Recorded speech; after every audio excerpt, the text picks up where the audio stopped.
আসসালামু আলাইকুম রহমতুল্লাহি ওয়া বারাকাতুহু। প্রিয় এইচএসসি 2025-26 ব্যাচের প্রিয় শিক্ষার্থীরা এবং তোমরা যারা অর্থনীতি নিয়ে অনেক বেশি সমস্যায় ভুগছো, তোমাদের জন্য আজকে আমরা অর্থনীতি প্রথম পত্রের উপর একটা স্পেশাল ক্লাস নিয়েছি। সো আজকের এই ক্লাসটি যদি তোমরা করো তাহলে তোমাদের ভয় জয় হয়ে যাবে এবং তোমরা আরেকটা জিনিস শিখবা, সেটা হচ্ছে আজকের এই ক্লাসে 10 নম্বর তুমি নিশ্চিত করতে পারবা। অর্থাৎ আজকে আমরা একটা সৃজনশীল তোমাকে শিখিয়ে দিব, যে সৃজনশীলের সলভটা তুমি আজকের এই ক্লাসে করলে তোমার 10 নম্বর অবশ্যই কনফার্ম হয়ে যাবে। তো তুমি ঢাকা বোর্ড হও, চট্টগ্রাম বোর্ড হও, রাজশাহী বোর্ড হও, তুমি যে কোনো বোর্ডের শিক্ষার্থী হও না কেন, তুমি যদি আজকের এই ক্লাসটি ভালো করে করো, আমি তোমাকে কথা দিচ্ছি উপযোগের যত সমস্যা আছে তোমার সব সমস্যা দূর হয়ে যাবে। তো তোমরা যারা 25-26 ব্যাচের শিক্ষার্থী আছো, অর্থনীতি নিয়ে সমস্যায় আছো, তোমরা চাইলে আজকের এই ক্লাসটি করতে পারো। তো তোমরা যারা যারা আজকের এই ক্লাসে যুক্ত হবা, আমাকে একটু কমেন্টে জানিয়ে দাও যে আমার কথাগুলো স্পষ্ট শোনা যায় কিনা, এবং তোমরা বাংলাদেশের কে কোন প্রান্ত থেকে যুক্ত হয়েছো, আর তোমাদের কলেজের নামটা অবশ্যই মেনশন করে দিবা যে ভাইয়া আমি এই কলেজ থেকে জয়েন করেছি, আমি এই কলেজ থেকে জয়েন করেছি। সো তোমরা যে যেই কলেজ থেকে জয়েন করেছো, তোমরা কাইন্ডলি কষ্ট করে আমাকে সেই কলেজের নামটা কমেন্ট সেকশনে জানিয়ে দিবে। সো আমি দেখতে চাই তোমরা কে কোন কলেজ থেকে জয়েন করছো এবং আমার কথা শোনা যায় কিনা, A to Z বোঝা যাচ্ছে কিনা। সো এগুলো আমাকে একটু মেনশন করে দিবা, তাহলে ইনশাআল্লাহ আজকের এই ক্লাসটা আমরা সুন্দরভাবে সম্পন্ন করতে পারবো। সম্রাট জাহান আমাদের সাথে যুক্ত হয়েছে, ওয়ালাইকুম আসসালাম।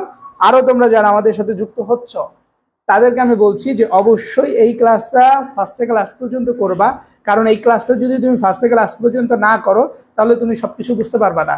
আর যদি সবকিছু না বুঝো তাহলে ক্লাসটা সম্পূর্ণ না করার কারণে তুমি কি ভালো একটা রেজাল্টও করতে পারবা না, 10-এ 10 নম্বরও নিশ্চিত করতে পারবা না। তো যারা ক্লাস করবা শেষ পর্যন্ত করতে হবে, আর যারা ক্লাস করবা না আগে থেকে বলে দিচ্ছি তোমার ক্লাস করার প্রয়োজন নেই, চলে যাও, ঠিক আছে? সো যারা করবা শেষ পর্যন্ত, যারা করবা না তাদের করার এখনই কোনো প্রয়োজন নেই, ঠিক আছে? যা বলি মনোযোগ দিয়ে শুনবা, ইনশাল্লাহ ভালো কিছু করতে পারবা। সো আমি দেখতে পাচ্ছি ইসরাত ঈশা জয়েন করেছে। সো যারাই আসতেছো, যেহেতু ক্লাসটা আমরা আর মাত্র 2-3 মিনিটের মধ্যে শুরু করে দিব, সো সবাই খাতা কলম নিয়ে বসবা, কারণ অর্থনীতি ক্লাসে যদি খাতা কলম নিয়ে না বসো তাহলে আসলে তোমার এই ক্লাসটা করে আসলে কোনো লাভ হবে না। তো আমি বলবো খাতা কলম নিয়ে বসো। আমি দেখতে পাচ্ছি আমাদের সাথে যুক্ত হয়েছে, আসসালামু আলাইকুম, চট্টগ্রাম থেকে, চট্টগ্রাম গভর্নমেন্ট ওমেন কলেজ থেকে যুক্ত হয়েছে। আরও তোমরা যারা যুক্ত হচ্ছ কলেজের নামটা জানিয়ে দিবে, তাহলে আমি একটু তোমাদের কলেজের নামটাও জানতে পারলাম, এবং তোমরা কে কোন ক্লাস থেকে মানে কোন কলেজ থেকে জয়েন করছো এটাও আমি কি খুব সহজেই জানতে পারছি।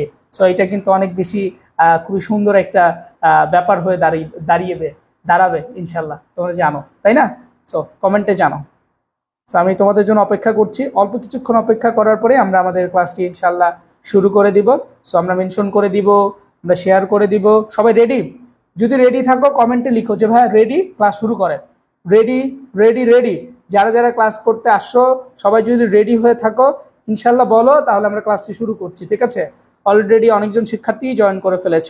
সো সবাই একটু রেডি রেডি বলে দাও, তাহলে ক্লাসটা শুরু করি নাকি কি বলো প্রিয় শিক্ষার্থীরা? আমাদের রেডি থাকলে বলে দাও, শুরু করে দিচ্ছি, ঠিক আছে? আচ্ছা, তাহলে আমি একটু দেখি যে তোমাদের ব্যাপারগুলো একটু দেখি যে আসলে তোমরা বুঝতে পারো কিনা। So A to Z, so আমি দেখি। সো তাহলে আমরা বুঝতে পারছি উপযোগের শ্রেণী বিভাগ এবং হচ্ছে প্রকারভেদ। সো প্রথম স্লাইডে এতটুকু আছে, সো এতটুকু আমরা জানার চেষ্টা করবো। এখান থেকে আমাদের MCQ আসে। সো দেখো, প্রথমে আমাদের জানতে হবে আসলে উপযোগ কি। দেখো, বইয়ের ভাষায় আসলে অনেক বেশি কঠিন, উপযোগটা বইয়ের ভাষায় যদি আমরা শিখতে চাই তাহলে অনেক বেশি কঠিন মনে হয়, বাট আমরা যদি নিজের ভাষায় শিখি বা আমি যদি তোমাদেরকে একটু সহজভাবে উপস্থাপন করে বোঝাই তাহলে তোমরা বুঝতে পারবা যে আসলে উপযোগটা কত সহজ। একটু খেয়াল করো, ধরো তোমার কাছে তোমরা দুইজন বন্ধু আসো, এই একজন বন্ধু, এই পাশে হচ্ছে আরেকজন বন্ধু আছে। সো তোমার হচ্ছে 10 টাকা আছে, ঠিক আছে? 10 টাকা আছে, আর এই বন্ধুর কোনো টাকা নাই। এখন এই বন্ধুর যেহেতু টাকা নাই, তাহলে তার কিসের অভাব? তার অভাবটা কিসের বলো তো? তার কিন্তু একটা জিনিসের অভাব আছে, সেটা হচ্ছে তার টাকার অভাব। এখন তুমি যদি তাকে টাকা দাও, তুমি যদি তাকে কি করো, টাকা দাও, তাহলে তার অভাবটা কি হবে? পূরণ হয়ে যাবে। অর্থাৎ যেহেতু একজনের টাকা আছে আরেকজনের টাকা নাই, তাকে যদি তুমি টাকাটা দাও তাহলে তার কিসের অভাবটা পূরণ হচ্ছে? টাকার অভাবটা পূরণ হচ্ছে। এই যে তার যে একটা অভাব ছিল, এই অভাবটা কি এখন আর থাকবে বলো? এখন কিন্তু আর তার সেই অভাবটা থাকবে না, সেটা পূরণ হয়ে যাবে। এই যে পূরণ হলো, অর্থাৎ উপযোগ বলতে এই ধরনের একটা কথাকে বোঝায়, অর্থাৎ কারো উপকার করাকে বোঝায় সাধারণ অর্থে। বাট অর্থনীতি উপকার করাকে আসলে উপযোগ বোঝায় না, এটা বা অর্থনীতি সেটাকে সমর্থন করে না। অর্থনীতি বলে যে উপযোগ হচ্ছে এমন একটা ব্যবস্থা বা এমন একটা ক্ষমতা যার মাধ্যমে একটা মানুষের বিশেষ যে অভাব আছে সেই অভাবটা পূরণ করা সম্ভব। অর্থাৎ তুমি তার বিশেষ একটা অভাব পূরণ করে দিলা, সেই যে ক্ষমতা, এই ক্ষমতাকে অর্থনীতিতে উপযোগ বলা হয়। ধরো তোমার একজন বন্ধু, সে বিবাহ করতে চাচ্ছে, তার বউ নাই, সো সে মেয়ে খুঁজতেছে, পাচ্ছে না। তুমি কি করলা? তুমি তার জন্য একজন মেয়ে খুঁজে দিলা। এই যে তার একটা বউয়ের যে অভাব ছিল, তুমি মেয়ে খুঁজে দেওয়ার কারণে, পাত্রী খুঁজে দেওয়ার কারণে তার বিবাহ হয়ে গেল, তাহলে তার বউয়ের অভাবটা পূরণ হয়ে গেল। এই যে তুমি তার কি করলা? একটা উপকার করে দিলা। এই ধরনের উপকারগুলোকে বলা হচ্ছে উপযোগ। একজন খাবার খেতে পারতেছে না, তুমি যদি তাকে কিছু খাবার খাইয়ে দাও বা এই খাবারের জন্য কিছু টাকা দিয়ে দাও, তাইলে তুমি জানো যে এই যে খাবারের জন্য তুমি টাকা দিলা, সো এইটাও এক ধরনের কি উপযোগ। তার অভাবটা পূরণ হয়ে গেল, তার খাদ্যের যে অভাবটা থাকে সেটা পূরণ হয়ে গেল। তাহলে আমরা যদি এবার বইয়ের ভাষায় দেখি, সাধারণ অর্থে উপযোগ বলতে কোনো উপকারিতা বোঝায়, অর্থাৎ কোনো জিনিসের যে উপকারিতা আছে সেটাকে বোঝায়। কিন্তু কিন্তু অর্থনীতিতে উপযোগ কথাটি বিশেষ অর্থ বহন করে। যেমন কোনো দ্রব্য বা সেবার অভাব মোচনের যে ক্ষমতা থাকে তাকে উপযোগ বলা হয়। সো সংজ্ঞাটা মাথায় রাখবা, সংজ্ঞাটা ভালো করে পড়লে ইনশাআল্লাহ তোমার সমস্যার সমাধান হয়ে যাবে। সো এটা আমাদের সৃজনশীলের ক নাম্বারে আসবে, সৃজনশীলের ক নাম্বারে আসবে, অর্থাৎ এটাকে বলা হচ্ছে জ্ঞানমূলক প্রশ্ন। কি বলা হয়? জ্ঞানমূলক প্রশ্ন। সৃজনশীলের ক নাম্বারে আমাদের এই প্রশ্নটা আসবে। তো যারাই আমরা করতেছি মনোযোগ সহকারে লিখে ফেলবো, ঠিক আছে? এরপর আমরা একটু উপযোগের শ্রেণী বিভাগ দেখো। উপযোগের একটা হচ্ছে প্রকারভেদ বলে, আরেকটাকে বলা হচ্ছে শ্রেণী বিভাগ। দুইটার মধ্যে পার্থক্য আছে। উপযোগের একটা হচ্ছে প্রকারভেদ, আরেকটাকে বলা হচ্ছে শ্রেণী বিভাগ। সো আমরা প্রথমেই উপযোগের কিছু শ্রেণী বিভাগ জানবো। এগুলো কেন জানবো? কারণ এগুলো আমাদের এমসিকিউতে আসে এবং এখান থেকে অবশ্যই অবশ্যই তোমাদের এমসিকিউতে প্রশ্ন আসবেই। যদি পৃথিবী উল্টায়ও যায় তারপরেও তোমাদের উপযোগের যে শ্রেণী বিভাগ আছে সেখান থেকে প্রশ্ন আসবে। কিভাবে প্রশ্ন আসবে আমি যদি তোমাদেরকে এক নাম্বার দেখো, রূপগত উপযোগ। এটা মনে রাখার একটা টেকনিক আছে। দেখো এখানে কিন্তু অনেক লেখা, এগুলো কি অনেক লেখা, বাট এটা মনে রাখার একটা টেকনিক আছে। সেটা হচ্ছে যে প্রকৃত প্রদত্ত কোনো বিষয়। কেমন বিষয় ভাই? প্রকৃতি প্রদত্ত বিষয়। অর্থাৎ প্রকৃতি প্রদত্ত যদি কোনো বিষয় থাকে, ঠিক আছে, এই প্রকৃতি প্রদত্ত যে বিষয়টা থাকবে, এই প্রকৃতি প্রদত্ত বিষয় থেকে আরেকটা জিনিস তৈরি করা হবে। আরেকটা জিনিস কি করা হবে? তৈরি করা হবে। সেটাই হচ্ছে তোমার রূপগত উপযোগ, অর্থাৎ রূপের একটা পরিবর্তন হবে। যেমন প্রকৃতি হচ্ছে গাছ দেয়, প্রকৃতি কি দেয়? গাছ দেয়। আর গাছ থেকে আমরা কি পাই? কাঠ পাই। আর কাঠ থেকে আমরা কি পাই? ধরো আমরা টেবিল বানাই, আমরা হচ্ছে চেয়ার বানাই, সো আমরা ফার্নিচার বানাই কিনা? তাহলে প্রকৃতি প্রদত্ত যে বিষয়টা আছে সেটাকে বলা হচ্ছে রূপগত উপযোগ। তাহলে বুঝতে পারছি, তাহলে আমাদেরকে যদি প্রশ্ন করা হয় যে টেবিল কোন ধরনের উপযোগ, আমরা কি বলবো? টেবিল কোন ধরনের উপযোগ? টেবিল হচ্ছে একটি রূপগত উপযোগ। তারপর আমাদের যদি প্রশ্ন করা হয় ইট কোন ধরনের উপযোগ, ইট হচ্ছে একটি রূপগত উপযোগ। কারণ ইট দিয়ে কি বানানো হয়? ইট দিয়ে হচ্ছে বাড়িঘর বানানো হয়। তাহলে যদি জিজ্ঞেস করা হয় যে বাড়িঘর কোন ধরনের উপযোগ, তাহলে আমরা বলবো যে বাড়িঘর হচ্ছে একটি রূপগত উপযোগ। ঠিক আছে? তো বুঝতে পারছো কারা কারা? বলো। সো যারা বুঝতে পারতেছো তারা তো পারতেছো, যারা বুঝতে পারতেছো না তারা আমাকে একটু জানাও যে বুঝতে পারো কিনা। স্যার কিভাবে নিজের গ্রুপের বইগুলো নিজে নিজে পড়া শেষ করব? সো একটা খুবই ভালো কোশ্চেন করেছে জানমিয়া, ঠিক আছে? স্যার কিভাবে নিজের গ্রুপের বইগুলো নিজে পড়ে শেষ করব? রিডিং পড়ে পড়ে মার্ক করে নাকি অন্য সিস্টেমে? আচ্ছা আমি তোমাদেরকে বলে দেই যে আসলে তোমরা কিভাবে পড়লে ভালো হবে। আমি যখন ক্লাসটা শেষ করব, শেষ করার একটু আগে আমি বলে দিব যে আসলে তোমাদের গ্রুপ সাবজেক্টগুলো আসলে কিভাবে পড়া উচিত বা কিভাবে পড়লে তুমি ভালো একটা রেজাল্ট পাবা।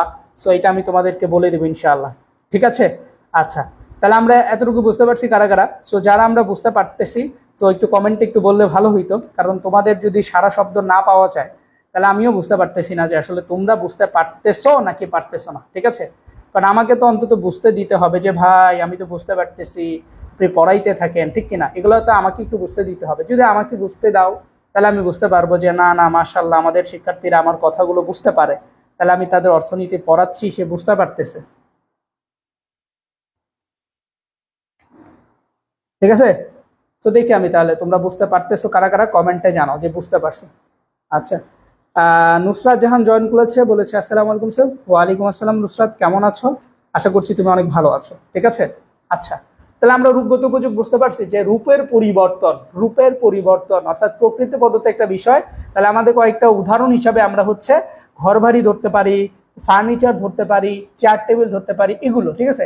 দেন স্থানগত উপযোগ, দেখো স্থানগত উপযোগ, দেখো তোমাদের এক একজনের বাসা কিন্তু এক এক জায়গায়, তাই না? সো তোমাদের বাসা কিন্তু সবার এক জায়গায়, সবার বাসা না, সবার বাসা কি এক জায়গায়? কার কার বাসা কোথায় কমেন্টে একটু বলো তো, কার বাসা কোথায়? সো যার বাসা যেখানে একটু কমেন্টে জানাও। বুঝতে পারছি ভাই, ইকোনমিক্স ক্লাস আরো চাই। তোমরা রেগুলার যদি ক্লাস করো রেগুলার ক্লাস হবে, রেগুলার ক্লাস না করলে ক্লাস হবে না, ঠিক আছে। আচ্ছা, ইসরাত জাহান বলেছে, বুঝতে পারছি। তাহলে আমি একটু বলি, এখানে খেয়াল করো স্থানগত। দেখো তোমাদের সবার বাসা কিন্তু এক জায়গায় না, সবার বাসা এক জায়গায়, এক জায়গায় না, এক একজনের বাসা এক এক জায়গায়। কারো বাসা চট্টগ্রাম, কারো বাসা সিলেট, কারো বাসা কুমিল্লা, কারো বাসা ময়মনসিংহ, কারো বাসা হচ্ছে জামালপুর, কারো বাসা হচ্ছে ঢাকাতেই আসো কেউ, ঠিক কিনা? কেউ আছে হচ্ছে তোমার নীলফামারী থাকো, কেউ গোপালগঞ্জ থাকো, কেউ খুলনা থাকো, কেউ বাগেরহাট থাকো, এরকম বাংলাদেশের যে 64 জেলা আছে সবাই এক একজন এক এক জেলায় থাকো। সব জেলায় কি একই জিনিস বিখ্যাত? যেমন কুমিল্লার হচ্ছে একটা জিনিস বিখ্যাত, যারা কুমিল্লায় থাকো বলো তো তাদের কি বিখ্যাত? কুমিল্লার একটা বিখ্যাত জিনিস আছে, সেটাকে বলা হচ্ছে রসমালাই, রসমালাই, ঠিক আছে। অর্থাৎ যেই অঞ্চলে যেই জিনিসটা বিখ্যাত, যেমন সিলেট, সিলেট সিলেট মানেই হচ্ছে সবাই জানে যে চায়ের শহর হচ্ছে সিলেট, সিলেট মানেই চা। ঢাকার মানে হচ্ছে বাকরখানি, ঢাকার মানুষ প্রচুর পরিমাণে বাকরখানি খায়, ঠিক আছে, লাচ্ছি আর বাকরখানি খায়, এই জন্য ঢাকার বাকরখানি, ঠিক আছে। ধরো ময়মনসিংহের হচ্ছে মন্ডা, ময়মনসিংহের হচ্ছে একটা জিনিস আছে ময়মনসিংহ, এই ময়মনসিংহের হচ্ছে মন্ডা, মন্ডা, ঠিক আছে, মন্ডা। তারপর আবার দেখো ময়মনসিংহের তো মন্ডা আছে, যেমন কেউ হচ্ছে আবার তোমার টাঙ্গাইলে থাকে, টাঙ্গাইলের আবার চমচম, টাঙ্গাইল, এই টাঙ্গাইলের হচ্ছে আবার কি চমচম, ঠিক আছে, টাঙ্গাইলের হচ্ছে চমচম।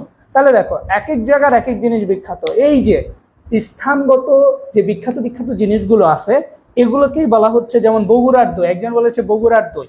সো এই যে স্থানগত যে বিখ্যাত বিখ্যাত বিষয়গুলো আছে, সো এগুলোকেই বলা হয় স্থানগত উপযোগ। তাহলে বুঝতে পারছো যেইখানে যেটা বিখ্যাত সেইখানের, যেমন খুলনার চুই ঝাল, হ্যাঁ খুলনার চুই ঝাল, হ্যাঁ খুলনার হচ্ছে চুই ঝাল বিখ্যাত। তারপর হচ্ছে নিরঞ্জনা জয়েন করেছে, সালাম দিয়েছে, ওয়ালাইকুম আসসালাম, ঠিক আছে।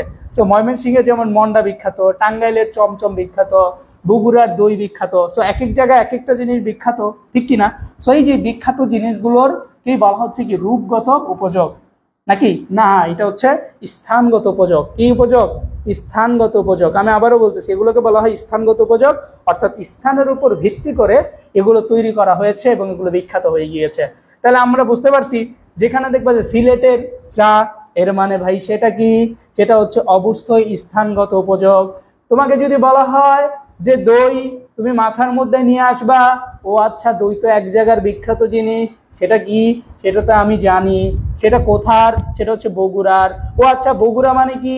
বুঝতে পারছি বগুড়া একটা জায়গার নাম, আর এখানের বিখ্যাত হচ্ছে দই, এই জন্য আমি বুঝতে পেরে গেছি বগুড়ার দই।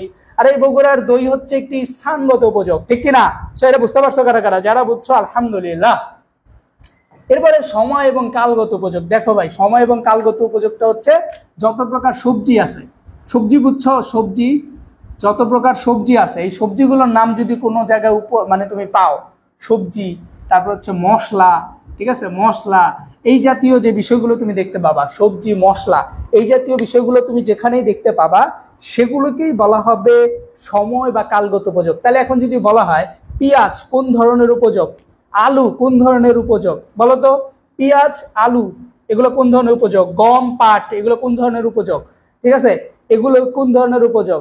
তাহলে আমরা বুঝতে পারছি, সবাই বলো কমেন্টে বলো। তাহলে বুঝতে পারছো কারা কারা? সবজি মশলা এই জাতীয় যাই দেখতে পাবা তুমি সবগুলোই হচ্ছে তোমার সময় বা কালগত। স্যার এগুলো কি খ এর জন্য পড়বো? এগুলো ক আসে, খতেও আসে, এগুলো বিশেষ করে এমসিকিউতে আসে। এমসিকিউতে এভাবে আসবে যে ধান কোন ধরনের উপযোগ, পাট কোন ধরনের উপযোগ, গম কোন ধরনের উপযোগ, আলু কোন ধরনের উপযোগ, ঠিক আছে, পেঁয়াজ কোন ধরনের উপযোগ, রসুন কোন ধরনের উপযোগ।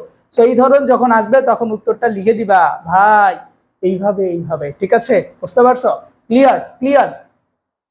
আচ্ছা তোমাদের পৌরনীতি আছে কার কার? কমেন্টে বললো তো পৌরনীতি আছে কার কার? পৌরনীতি, পৌরনীতি এই সাবজেক্টটা আছে কার কার? পৌরনীতি সুশাসন মানে সিভিক্স আর ইসলামের ইতিহাস, এই দুইটা সাবজেক্ট আছে কার কার? কমেন্টে বললো তো। তাহলে এই দুইটা তো ক্লাস নিব ইনশাআল্লাহ, ঠিক আছে? তাহলে আমরা বুঝতে পারছি। এরপরে সত্যগত উপযোগ। সত্য মানে বুঝো, সত্য মানে নিজের। সত্য মানে কি? নিজের। যেই জিনিসটা হচ্ছে নিজের সেটাকে বলা হচ্ছে সত্যগত উপযোগ। নিজের জিনিসটাকে কি বলা হয়? সত্যগত উপযোগ বলা হয়। যেমন আমার একটা পড়ার টেবিল আছে, তাহলে এই যে আমার পড়ার টেবিল এটা আমার নিজের। ধরো আমার বউ, এটা আমার সত্যগত উপযোগ। হ্যাঁ, ধরো আমার বই, এটা আমার সত্যগত উপযোগ। আমার যে মেধা আছে, জ্ঞান, এটা হচ্ছে আমার সত্যগত উপযোগ। সো যেটা নিজের সেটা হচ্ছে সত্যগত উপযোগ। সো যেটা হচ্ছে কি নিজের সেটা হচ্ছে সত্যগত উপযোগ। আবারও বলতেছি, যেটা নিজের সেটা সত্যগত উপযোগ। তোমার নিজের কি কি আছে কমেন্টে বলো তো, যে ভাই আমার এটা আছে, এটা আছে, এটা আছে। একটু কমেন্টে বলো যে ভাই তোমার কোনটা কোনটা আছে। স্যার আমার ইকোনমিক্স অ্যান্ড ইসলামিক হিস্টোরি আছে, আমার পৌরনীতি আছে, পৌরনীতি আছে স্যার, ঠিক আছে? তাহলে আমরা পৌরনীতির উপরে ক্লাস নেব ইনশাল্লাহ, যদি তোমরা রেগুলার ক্লাস করো। সো যারা ক্লাস করতে চাচ্ছ তারা একটা বিষয় আমাকে প্রমাণ দিবা যে আসলেই তুমি ক্লাস করতে চাচ্ছ। সেটা হচ্ছে তোমার যে বন্ধুগুলো আছে না, সে বন্ধুগুলো মিলে তো একটা গ্রুপ খুলছো, মেসেঞ্জার খুলছো না? তোমাদের কলেজের একটা গ্রুপ আছে না? সেই গ্রুপগুলোতে তোমরা কি করবা জানো? আজকের এই যে ক্লাসটা হচ্ছে লাইভটা, এইটা একটু কপি করবা। এই লিঙ্কটা কপি করে তোমার ওই বন্ধুদের যে গ্রুপটা আছে, তোমাদের কলেজের যে গ্রুপ, ওইখানে এই লিঙ্কটা দিয়ে বলবা যে যাদের যাদের অর্থনীতিতে সমস্যা আছে, পৌরনীতিতে সমস্যা আছে, ইসলামের ইতিহাসে সমস্যা আছে, তোরা চাইলে তাসনাম ভাইয়ের ক্লাসটা করতে পারো, ঠিক আছে? এটা দিয়ে দিবা, ওই গ্রুপে দিয়ে দিবা। যারা প্রকৃতপক্ষে আসলে আমাকে ভালোবাসো, তোমরা চাও যে আসলে আমি ক্লাসটা নেই, এইটা যারা চাচ্ছ তারা ওইখানে দিয়ে দিবা। তাহলে ইনশাল্লাহ তোমাদের ক্লাসগুলো হবে, ঠিক আছে? এবং তোমার যে বন্ধু আছে যারে তুমি চাচ্ছ যে একটু শিখুক, শিখলে ভালো, তারে কমেন্টে মেনশন দিতে পারো যে ভাই তুই ক্লাসটা কর, তুই অর্থনীতি কম বুঝোস, তুই কর, দেখবি যে বুঝতে পারবে, ঠিক আছে? নাদিয়া রহমান জয়েন করেছে, আসসালামু আলাইকুম। ওয়ালাইকুম আসসালাম। আচ্ছা, তাহলে আমরা সত্যগত বুঝতে পারছি, যেটা নিজের সেটা সত্যগত উপযোগ। দেন সেবাগত উপযোগ। এই যে আমি তোমাদের পড়াচ্ছি, আমি তোমাদের কি করতেছি? পড়াইতেছি। এই পড়ানোটাই হচ্ছে একটা সেবাগত উপযোগ। পড়ানোটা কি? যেমন কি দেখো, শিল্পীর গান সেবাগত উপযোগ, নর্তকীর নাচ, দেখো নাচ কিন্তু নর্তকী করে, শিক্ষকের পাঠদান, ডাক্তারের স্বাস্থ্যসেবা, উকিলের আইনি ব্যবস্থা, ব্যাংকের আর্থিক সেবা, বাস কোম্পানির পরিবহন সেবা, এগুলোকে বলা হচ্ছে সেবাগত উপযোগ। যেটার মাধ্যমে আমরা সেবা পেয়ে থাকি সেটাই সেবাগত উপযোগ। আবারও বলতেছি, কিসে কিসের? আমি তোমাদেরকে সেবা দিচ্ছি কিভাবে? পড়িয়ে সেবা দিচ্ছি, ঠিক কিনা? সো এক একজন এক এক ভাবে সেবা দেয়, ঠিক কিনা? কারা কারা বুঝতে পারছো বলো, কমেন্টে বলো, বলো বলো বলো বলো বলো। ঠিক আছে? ক্লাস ভালো লাগতেছে? যদি ভালো লাগে, যদি মনে হয় ফ্রেন্ডকে মেনশন দেওয়া উচিত, দাও। প্রতিদিন বলতে ভালো লাগে না কার? একদিনও ভালো লাগে না, ঠিক আছে? তাহলে আমাদের উপযোগের শ্রেণী বিভাগ শেখ। এবার আমরা একটু উপযোগের পরিমাপ সম্পর্কে জানবো। উপযোগকে দুই ভাগে পরিমাপ করা যায়, দুইভাবে পরিমাপ করা যায়। একটাকে বলা হচ্ছে পর্যায়গত, আরেকটাকে পরিমাণগত বোঝায়। আমি শর্টকাটে বুঝিয়ে দিচ্ছি। দেখো, পর্যায় মানে কি জানো? পর্যায় মানে আমরা যেমন বলি না, প্রথম হইছে, দ্বিতীয় হইছে, তৃতীয় হইছে, অর্থাৎ প্রথম, দ্বিতীয়, তৃতীয়, মানে যেটাকে বলা হচ্ছে কার্ডিয়াল, কার্ডিয়াল সংখ্যা, ঠিক আছে? Cardial number. সো এগুলোকে বলা হচ্ছে পর্যায়গত উপযোগ। যেগুলো আমরা বলি ফার্স্ট, সেকেন্ড, থার্ড, লার্ড, এগুলো হচ্ছে কি পর্যায়গত। স্যার প্রিপারেশন খুবই দুর্বল, টেনশনে পড়তেও মন বলছে না। স্যার একটু পরামর্শ দিবেন? অবশ্যই, আমি তোমাদের ক্লাস শেষে একটা পরামর্শ দিব, যেটা তোমরা যদি গ্রহণ করো ইনশাল্লাহ তোমরা অনেক ভালো করতে পারবে। আর যদি গ্রহণ না করো ইনশাল্লাহ আমার পরামর্শ নিয়ে লাভ নেই, ঠিক আছে? আচ্ছা, তারপরে পরিমাণগত। দেখো, পরিমাণগত মানে হচ্ছে ছোটকাল থেকে যেটা শিখেছি, 1 2 3 4 5 6 7, শিখছো না? 1 2 3 4 5 6 7 8 9 10 11 12, এরকম। আমরা ছোটকালে একটা জিনিস পড়তাম, 1 2 3, পাইলাম একটা বেরি, বেরিতে নাই আগুন, পাইলাম একটা বাগুন, বাগুনে নাই বিচি, পাইলাম একটা কেচি, কেচিতে নাই ধার, পাইলাম একটা হার, হারে নাই রকেট, পাইলাম একটা পকেট, পকেটে নাই টাকা, কেমনে যেমন ঢাকা, এরকম তো ছিল। ঢাকায় নাই ভাত, দিলাম একটা পাদ, পাদে নাই গন্ধ, হাই স্কুল বন্ধ, হাই স্কুলে যাবো না, বেতের বাড়ি কামনা, ও স্যার ও স্যার মারেন না, ব্যাদ গেছে ব্যাঙ্গা, সারা দিছে কাইন্দা, ও স্যার কাইন্দেন না, বগ মারা খায় না। এরকম আমরা ছোটকালে একটা মজার বিষয় শিখছিলাম, ঠিক আছে? ঠিক আছে, আমরা শিখছিলাম এরকম এরকম 1 2 3 4 5 6 7 8 9 10, এরকম, বুঝতে পারছো? সেগুলো আমরা ছোটকালে এরকম শিখছিলাম, ঠিক আছে? বুঝছো বুঝছো, সবাই বুঝতে পারছো? স্যার একটা নির্দিষ্ট রুটিন দিবেন প্লিজ, কবে কোন কোন সময়? আমাদের পেজে অলরেডি রুটিন দেওয়া আছে, তুমি কি দেখো না? রুটিন তো দেওয়া আছে, আমাদের পেজে অলরেডি রুটিন দেওয়া আছে। আগামী দিনও আগামীকালকেও একটা ক্লাস আছে বাংলা, এটা জানো? জানো, কারণ আমাদের পেজে তুমি সক্রিয় মেম্বার না। যদি সক্রিয় মেম্বার হইতা তাহলে জানতা, ঠিক আছে? তাহলে আমাদের পরিণতি ক্লাস হবে, সমস্যা নেই। তাহলে এইটা তো আমি বলেই দিছি পর্যায়গত উপযোগটা আসলে কি, যেটাকে ফার্স্ট সেকেন্ড থার্ড বলা হয়। আর সংখ্যাগত তো বলেই দিয়েছি, তাই না? এবার আমরা উপযোগের প্রকারভেদ জানবো। দেখো এই যে মেইন পড়ায় চলে আসছি আমরা, এখন যে আমরা পড়াগুলো পড়বো এটা হলো মেইন পড়া, এইখানেই 10-এ 10 পাইতে হবে আমাদের, ঠিক আছে? প্রান্তিক উপযোগ, মোট উপযোগ। উপযোগকে কয় ভাগে ভাগ করা যায়? 2 ভাগে। তোমাদের বইটা খুললে দেখবা যে ওইখানে লেখা 3 ভাগ, প্রাথমিক উপযোগ, প্রান্তিক উপযোগ, মোট উপযোগ, বাট ওটা ভুল, ওইটা আমরা পড়বো না। মেইনলি উপযোগকে প্রধানত 2 ভাগে ভাগ করা যায়। কয় ভাগে? 2 ভাগে।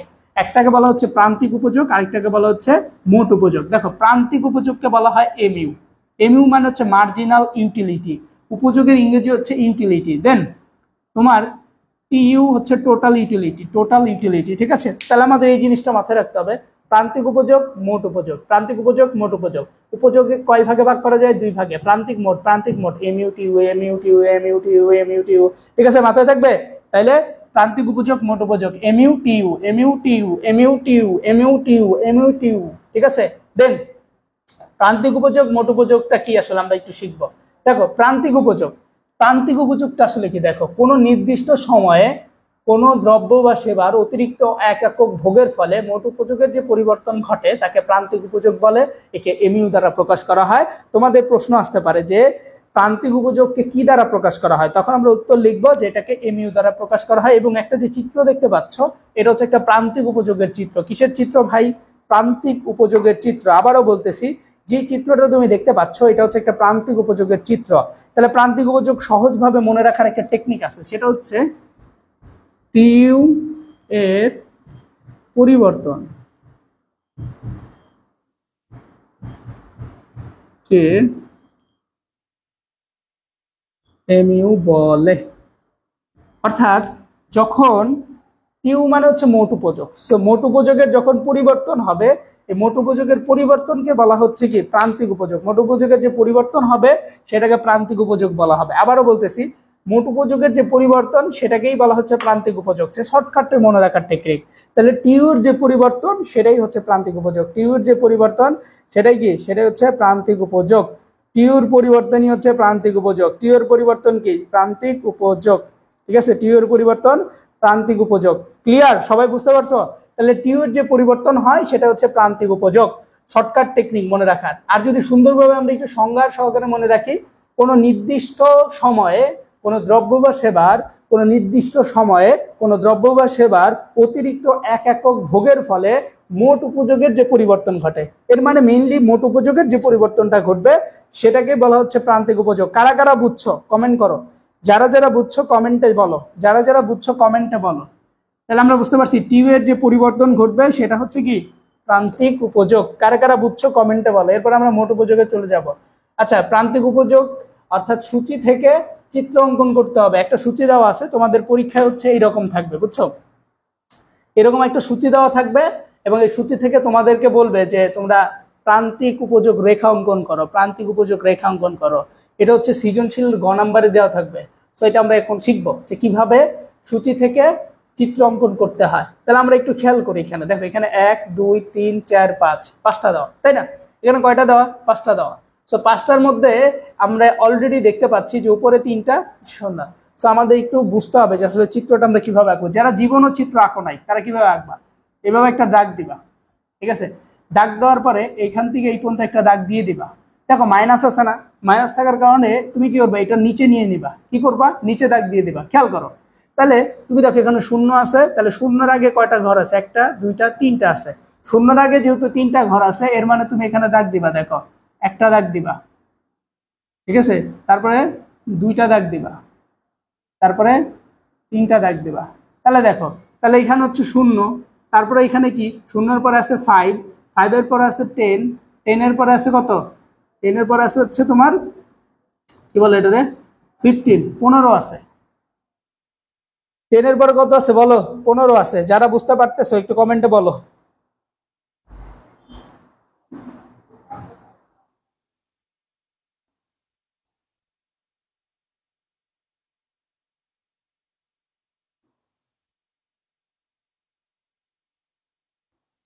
ঠিক আছে, যারা বুঝতে পারতেছো দেখো। তাহলে আমরা হচ্ছে দেখলাম যে শূন্য আছে, শূন্যর আগে যেহেতু তিনটা আছে, শূন্যর আগে যেহেতু তিনটা সংখ্যা আছে, এই জন্য আমরা দাগ দিব তিনটা।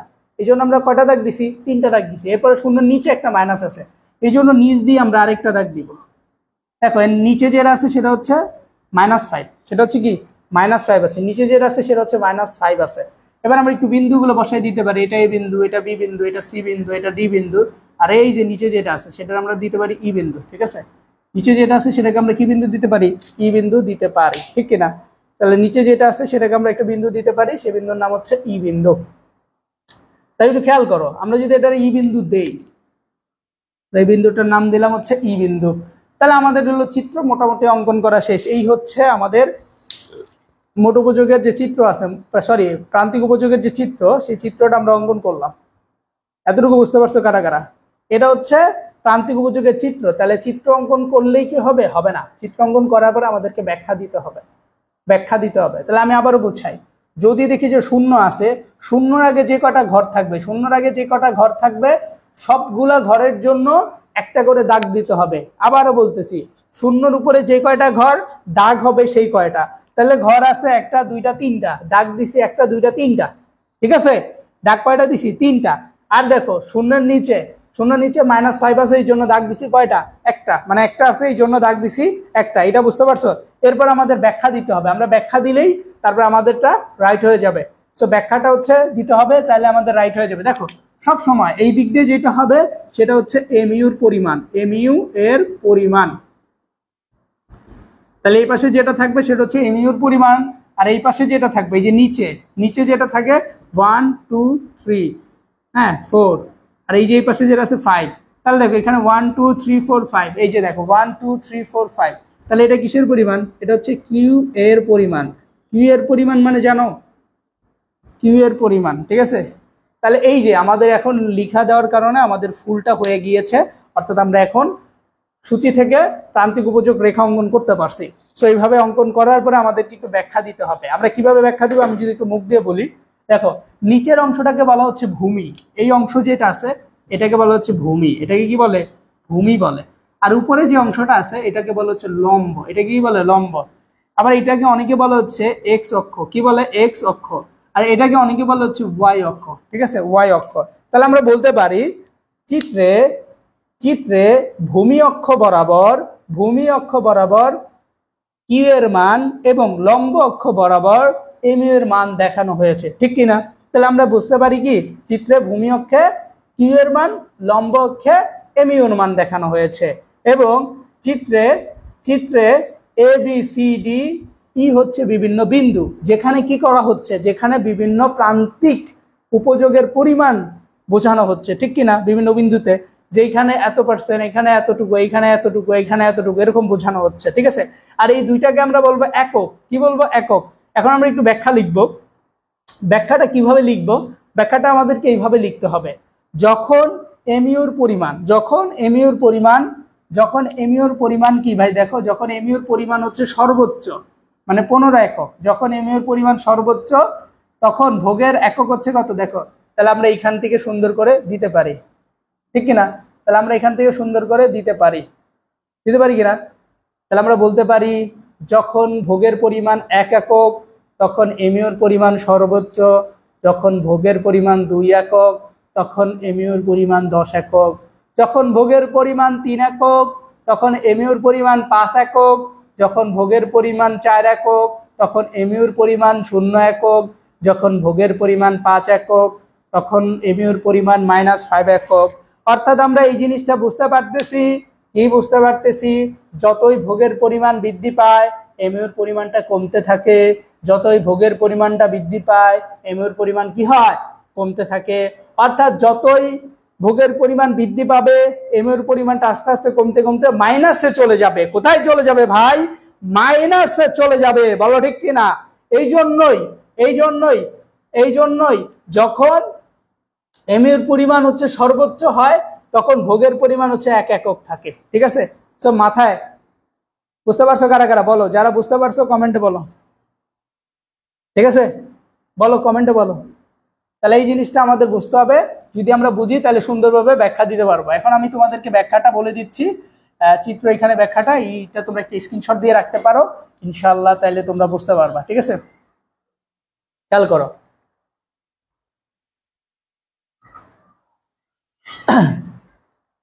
আচ্ছা, এই যে চিত্র পরিচিতি, এই যে ব্যাখ্যা, এই ব্যাখ্যাটা একটা স্ক্রিনশট দিয়ে রাখো, তাহলে তোমাদের জন্য ভালো। ঠিক আছে, সবাই এই ব্যাখ্যাটা একটা স্ক্রিনশট দিয়ে রাখতে পারো ইনশাআল্লাহ, এটা তোমাদের জন্য ভালো হবে। ঠিক আছে, স্ক্রিনশট দিলে ডান লেখো। আজকে আমরা তাইলে এ পর্যন্তই শিখবো ইনশাআল্লাহ। আগামী ক্লাসে যখন আমরা আবার অর্থনীতি পড়াবো, এর পরের অংশটুকু শিখবো ইনশাআল্লাহ। তখন আমরা মোট উপযোগ, প্রান্তিক উপযোগ শিখবো ইনশাআল্লাহ। সো যারা আসো এতটুকু স্ক্রিনশট দিয়ে রাখো। তো ভালো থাকো, সুস্থ থাকো, দেখা হবে আমাদের পরবর্তী ক্লাসে ইনশাআল্লাহ। আসসালামু আলাইকুম।